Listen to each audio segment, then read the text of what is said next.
Hey guys, this is Jessie LaBelle and welcome to my channel where I talk about lifestyle, travel, and of course, married at first sight. And please don't forget to help me out with the YouTube algorithm gods by either liking or disliking this video, as well as leaving a comment, and please don't forget to subscribe. So we're going to be talking about season 15, episode 2, Married at First Sight. You know, every single season for the last few years, we've been thinking the same thing. Why does Lifetime keep dragging this out? I don't understand. I know, if I am remembering correctly, before we used to just see all the brides go together to get their dress and we were done with it. Now it's just a little bit here and a little bit here and a little bit there. So I'm not gonna drag out this video. It's gonna be very fast-ish. There's not a lot to talk about. I'm gonna go over each point that I thought stood out to me from the episode of every single couple. So let's start off with Sasha and Nate. We get to see finally their wedding day. Lord and behold, it's here. And Lifetime, I don't know what's going on, but you are prolonging these episodes and these weddings.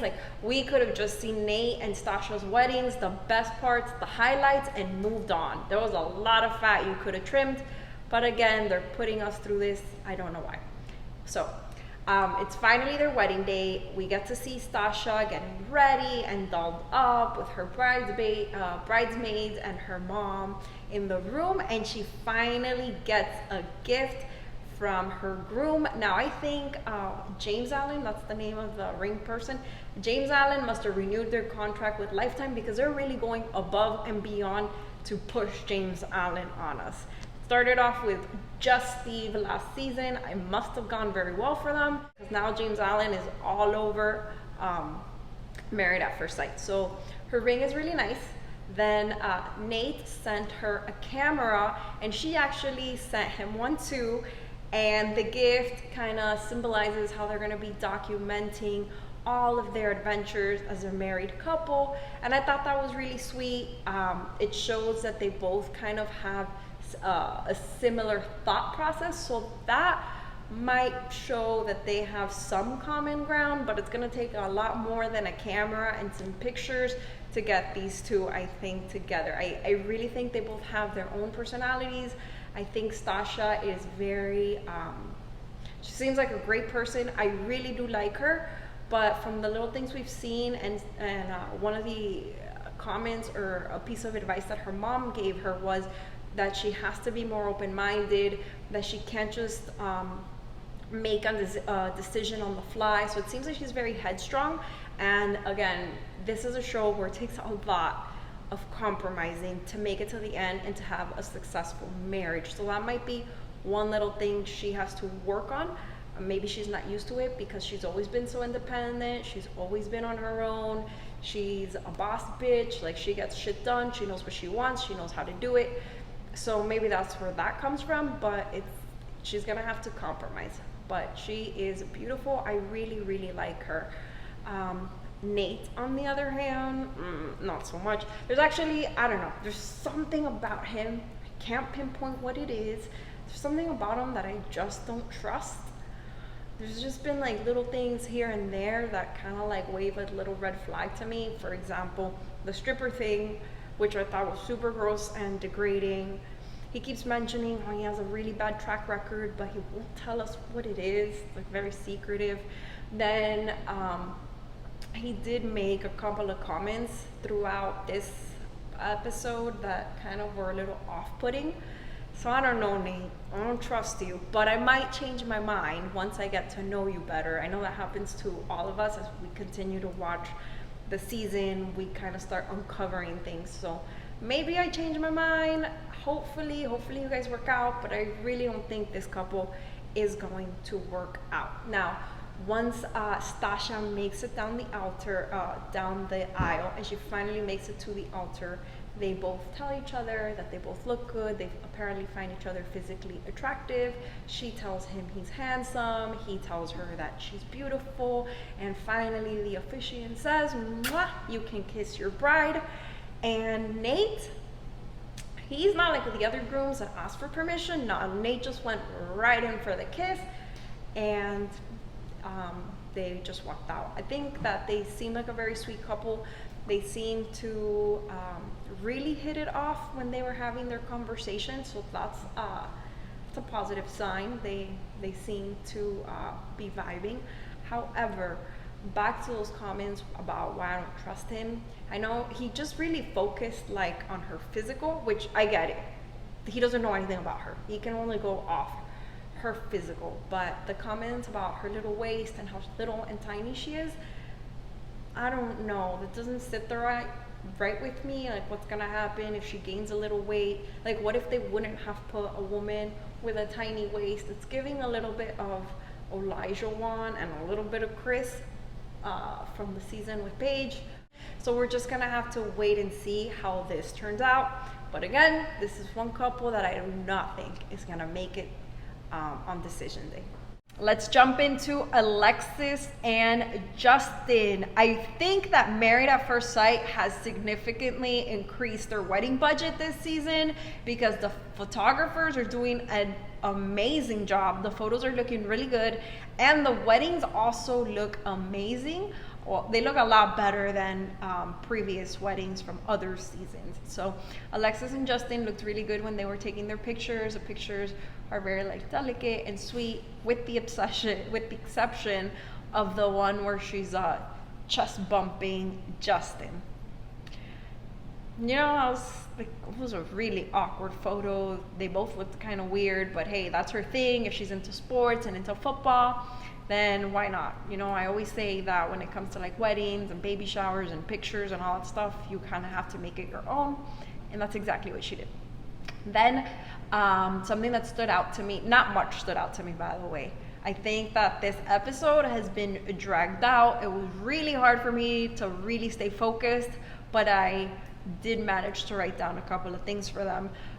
We hear Justin tell her immediately. I think he's only known her for maybe like 45 minutes, right? Like 30 minutes of the reception, and we'll say another 15 minutes where he kind of got to interact with her. He tells her, oh my gosh, I know I'm going to fall in love with you. I already know.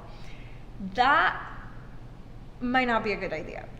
That might not be a good idea, Justin, to fall in love with this girl, because I really think that you're already putting that in your mind that you're going to fall in love, instead of just kind of waiting and taking it step by step. First, how about you get to know her last name and where she works and her parents, and then, you know, you proceed and let it kind of happen. But if you're already telling yourself, I'm going to fall in love with you, I'm going to fall in love with you, you're already putting that in your mind. And you kind of have to take care you have to take care of your feelings and your heart and see how things progress. You can't just fall in love. And I think that he also mentioned, I'll get into it later in more detail, but we know from this episode that he hasn't kissed a girl in about a year, and he's also been celibate. So it kind of gives off a little bit of desperate vibes, and I hope that throughout the season, Alexis doesn't friend zone him, or she doesn't get annoyed by him because of that, because he's so clingy, because he's so needy and intense and fall in love with me, and I love you, and I can't wait to spend the rest of my life with you, instead of kind of just letting it happen naturally. You don't know her. How do you know you're gonna fall in love with her? You know nothing about her. So I think that sounds a little crazy on his part. You could tell he's sprung, like he really likes her, but I think first he should get to know her. As for Alexis, I do like her, but I think she is very flippy floppy. Why do I think this? So when we heard the first words that she used to describe her husband immediately after the wedding, she said, well, he's not awful. That's kind of like saying, you know, he could have been worse, but like, that's terrible. That's a huge indicator of like where her mind was at as soon as she saw him. And so that was the reason why I think that they're not going to work out. But then for a few minutes, I was like, man, you know, like maybe I'm wrong. Maybe this is going to work out, because when they were taking their pictures, you know, they were kissing and she was super giggly the whole time.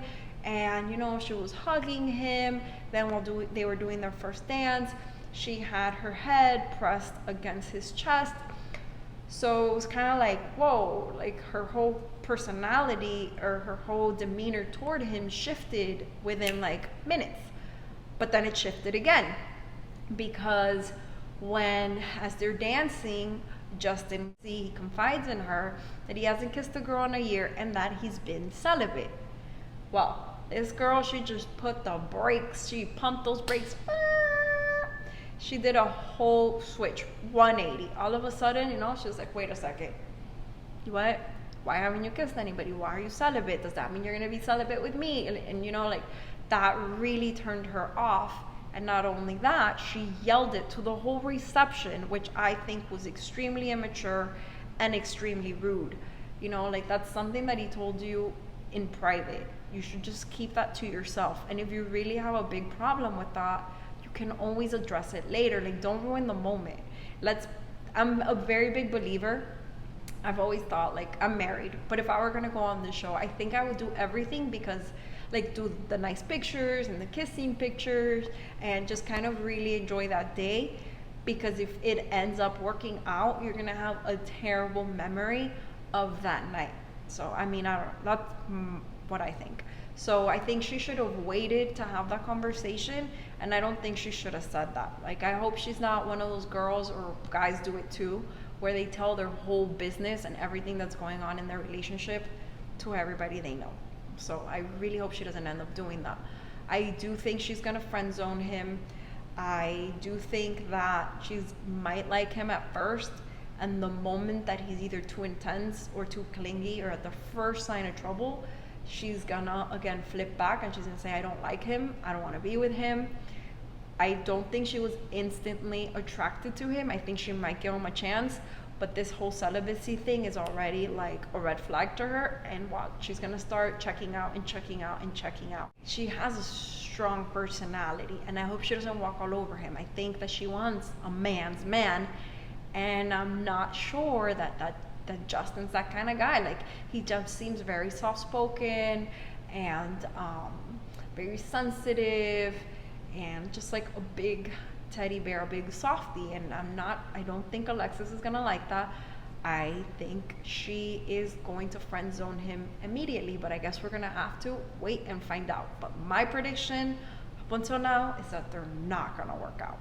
Lindsey and Miguel, and this is probably the only couple I think has a real shot at making it. I really like them together. I think they're really cute. I think that they have an actual shot just from all the different things that they talked about and the way that they interacted. But when we first see Lindsey, she's going to get her dress. She's trying on all sorts of different dresses. She wants to feel beautiful that day, which is natural. Every single woman on her wedding day wants to feel, as cliche as it sounds, like a princess. Something that did stick out to me during that time was that her friends were saying that Lindsey needs, that she tends to spiral out of control and needs a man to reel her in. Does that sound familiar? Sounds like Lindsey's dad talking about Lindsey last season in Boston, and we saw how that turned out. And I really hope that that's not keyword for Lindsey is a huge brat, because I think she's gonna walk all over Miguel. We know that Miguel is a red flag avoider, and I hope he doesn't lose himself in this process just because he wants to appeal to Lindsey. Something else that she said was, I'm ready to trust other people to take over my life because things haven't worked out for her. Why do the participants keep saying this? Why? Have you guys not looked at other seasons? This never works out. So I always wonder, like, when they say these kind of comments, or they say, well, I really trust the experts, they're doing the best job.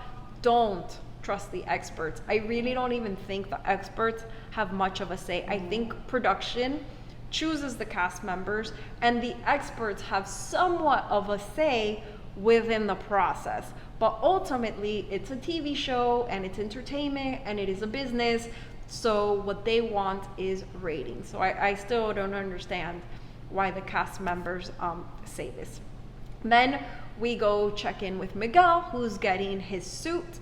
And I don't even know why they even allow this business to operate, because all the suits are hideous and tacky. And you know, Miguel, like your friends, they should have told you the truth. This suit is not it, buddy. It's not. Like, I feel really bad, but Miguel looked like he was getting ready to go to a party with the Mad Hatter and Alice up in Wonderland and sip tea. That's what the suit was giving me. During that time, we find out from his friend that Miguel tends to shut down. Again, like, why do they keep doing this to people? You have a girl that needs to be reeled in when she spirals out of control and then you have a man who shuts down. So it's kind of like, who came first, the chicken or the egg? Who's gonna do what? Because if he shuts down, how is he gonna be able to reel her in? This is just not gonna work. They have to really learn to communicate. So we'll see how that turns out. I really liked that that during the process, or when they were getting ready, that one of Miguel's best girlfriends is there with him getting ready, and that she's going to dress up like the groomsman. I thought that was pretty cool. Now I'm gonna fast forward up until the part where she is gonna walk down the aisle. Lindsey looks stunning. He looked like she took his breath away. Lindsey also looks extremely satisfied. I think she says, "Oh my gosh, my hot husband." They both look great. Let's see what else. We find out that Miguel has a PhD in neuroscience and a bunch of other things. And I thought it was really funny how Lindsey just kept going, "Whoa, Miguel, whoa, Miguel, oh, Miguel." Like, she is smitten. She really likes this guy. He really likes her. They're both doctors. Then later, when they get to communicate and kind of get to know each other, you can tell that Lindsey is just dazzled by Miguel. He tells her that he's no longer in neuroscience, that he's in pharmaceuticals now, and whatnot. She doesn't care. She's just so happy with her Latin lover. Oh, I almost forgot. When Miguel and Lindsey have the opportunity to kiss right after the officiant says, "You may kiss the bride," I was like, damn, Miguel. Like, he gave her the most passionate Latino kiss. He just went in for it and grabbed her head, and I really think he is going to rock her socks. Like, he is gonna rock her world. Let's see what else. Oh, he finally confides to her that he has that he does this whole Dungeons and Dragons thing. He pulls out like a little dice and he tells her about it, and she says that she thinks it's cute that he has a nerdy hobby. I think she's gonna think it's cute to a certain extent. If she starts seeing Miguel dressing up 3 times a week like a bear and going out with his friends to dress up, I don't think she's gonna like that. But hey, maybe she ends up joining him and also dresses up too. Like I said, she seems like a girl that's ready to try everything once. She'll say yes. Remember, she doesn't have too many experiences, so she might say yes just for the hell of it to see what it is, and then if she doesn't like it, she won't do it anymore. But overall, they just seem very into each other, very smitten. They both like to travel. She mentioned that, that's one of her things, and he said, "It doesn't matter, I just need Wi-Fi in order to be able to work." And they're okay with that. They both thank the experts for doing such an amazing job. So as of right now, I think they're gonna work. I really hope you see it through, and I hope that you work out. Morgan and Ben. I honestly don't have a lot to say about them. They haven't given us much up until now.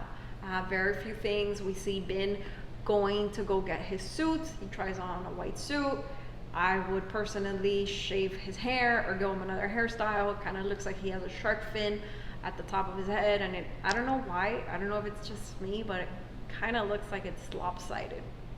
We see Morgan going to try on a bunch of different dresses. She doesn't like dress 1, she doesn't like dress 2, dress 3 is too tight, dress 4 is not pretty enough, dress 5 doesn't make her feel like it's the whole wow factor, and I'm not gonna knock her down for that.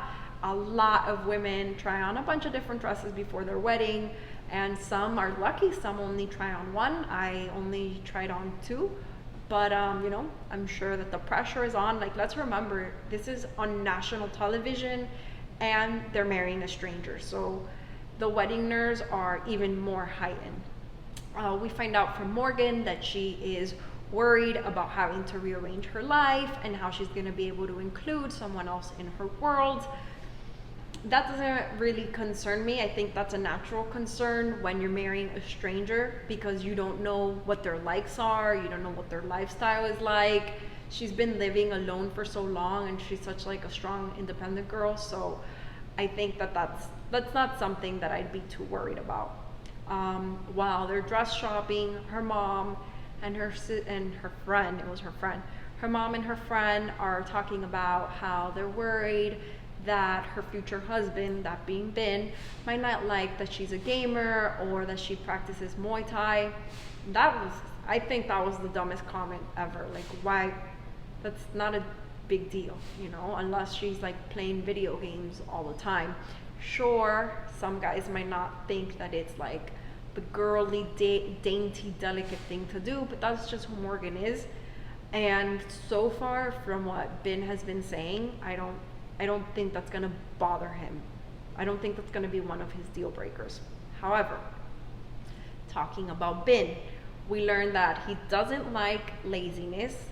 He's hoping to find someone adventurous, but how is he planning exactly to be adventurous? Because we also know that he's cheap and he doesn't want to spend money. He doesn't want to spend money on travel, and experiences cost money, trying new foods costs money, like almost everything costs money. Then how do you plan on finding adventure? I don't know. But I guess you can always go with Morgan to Muay Thai, but even those classes cost money and you don't like to spend money, so that'll be interesting. He also said that he wants to find someone who is like his mom, and that if his mom doesn't approve of this girl, he's not going to be able to move forward. You're never going to find anybody who's like your mom. Like, your wife is not here to cradle you or like rock you to sleep or pick up after you and just be waiting on you hand and foot. Like, she's not gonna mommy you. So I don't think Morgan is gonna like that. I think if he talks a lot about his mom, she is gonna start kind of like checking out. She might even tell him, and I think that might be one of their issues. He says, if my mom doesn't approve of this girl, then I won't be able to move forward. Then why the hell would you sign up for this show? Why would you sign up for a show where you're marrying a stranger, where you don't know what their personality is gonna be like? You don't know if you're gonna get a sweet girl or a toxic girl. Then maybe, Ben, the show is not for you if you're so worried about what your mom is gonna think about your new girl. Later on in the episode, we see that Morgan is getting a call from Dr. Pepper, where Dr. Pepper tells her that the wedding is going to be postponed because Ben got COVID, and therefore, due to like filming schedule and whatnot, the honeymoon is going to be cut short. Now, she off the bat thinks that maybe he got cold feet and that he's lying, which I think is a really dumb thing to do, because let's assume that he did get cold feet. I don't know, like, this would be my thought process. My future husband supposedly got COVID, but maybe not. Maybe he got cold feet and doesn't want to marry me. Well, you can only put that off for so long. Like, this is a show and it needs to be filmed. So, like, why would they lie to you? They would just tell you the truth. Hey, you know, like, your spouse backed down last minute. So if she already thinks he's lying, that might say something about her. Like, maybe she doesn't trust so easily. Maybe she's been hurt in the past and she's been lied to. And I hope that she does not bring that into her new relationship, where she's gonna be thinking all the time that Ben is lying. So we're gonna have to wait and see. I know that there have been some like promos where she tells him, you've been lying to me this whole time. I guess usually they put those promos and usually it turns out to be really something dumb. So I don't know. I'm not going to let them fool me this time. But I also, again, I don't think that Ben and Morgan are going to work out. She's really headstrong. He's a mama's boy. She's going to check that boy for sure. Last but not least, Kristin and Mitchell, one of the couples that I know I'm gonna love to hate. I'm gonna love to talk crap about Mitchell. Like, he already gets on my nerves and he rubs me the wrong way. It's all the comments that he's done, that he's said up until now, with like last episode saying that he's hardcore Mitch, that he's not gonna compromise, that he makes a scene at a restaurant when they don't fill his glass to the top. That already tells me a lot about the kind of guy that he is. And this episode kind of just sealed the deal for me, but he's gonna be, I think, that person that you love to watch, you love to hate and watch on TV. One of the things that stood out to me was that Mitchell says that he's concerned that he's gonna break someone else's heart, and that's very telling of where his head is at and like maybe what his intentions may be, given that this is the first thing that he thinks about. I've thought about this for a long time, like, you know, to kind of have some sort of empathy for the cast members and see what it's like to be in their shoes. And I've always wondered, like, what would it be like what would my concern be? And I think one of my biggest concerns would be that I like this person, because after all, you're marrying them. So I think my thing would be like, I hope I like him, I hope we got along, I hope that we hit it off, I hope that I find him attractive. He doesn't have to be the most attractive man in the world, I just hope that I find him attractive. So the fact that he's worried about breaking her heart and he doesn't even know her, that's a red flag. Another red flag was the fact that he had a hairstylist come over even though he has no hair. And apparently it's because he has a gash on his head, and so they put a band-aid, a skin-colored band-aid over the cut that he has, and honestly it looked terrible. I think he would have been fine just going to the wedding with the gash, no big deal. And then when we thought we had seen it all, Mitch turns into Groomzilla. Unreal. Never seen anything like that. He treated this lady so bad. I thought he was kidding at first, but then I remembered the comment he made about making a scene at the restaurant, so that seemed very on point for Mitch. And I don't even know why he made such a big deal. Mitch, if you ever get to watch this, your beard looked so much better after the hairstylist was done with it. It was way too long and scruffy. She did well. Well, then later we see that he starts, like, again, throwing a bitch fit or a hissy fit when his friends are trying to put on the bow tie for him, and he starts like freaking out. I'm gonna be late to my own wedding. How does nobody know? How does no one here know how to put on a bow tie? I cannot be friends with someone like that. The fact that you don't respect your friends just because they're your friends and they let it slide does not mean that you got to treat them with disrespect. And if he's treating his friends like that on national television, I can only imagine what he's gonna end up treating Kristin like. So Kristin, I hope that you stand your ground and you put this man in his place. This poor girl has dropped literally like 6 bombs on her dad within 3 minutes. She pretty much tells him, so you remember how I was in this matchmaking process? Well, yeah, so I'm in this matchmaking process and I found a match, but this match and I are gonna get married and the wedding is today and I need you to walk me down the aisle like in an hour. And the dad is kind of like, what? You know, he tells her like, hey, you know, I've gone on vacation with people I don't know, and this has ended up, and it's ended up being a disaster. And yes, you tell her, Papa Kristin, like, this is a disaster, and wait, you just wait until you meet your son-in-law, because this is gonna blow up. So that's pretty much it for my review on Married at First Sight Season 15, Episode 2. Let me know what you think. Which couple has the highest probability of making it? Which couple do you think is not going to get along? Do you agree or disagree with me? Let me know your thoughts below. And don't forget to like and subscribe to my channel. It would really help me out with the YouTube algorithm gods. I'll see you next Thursday.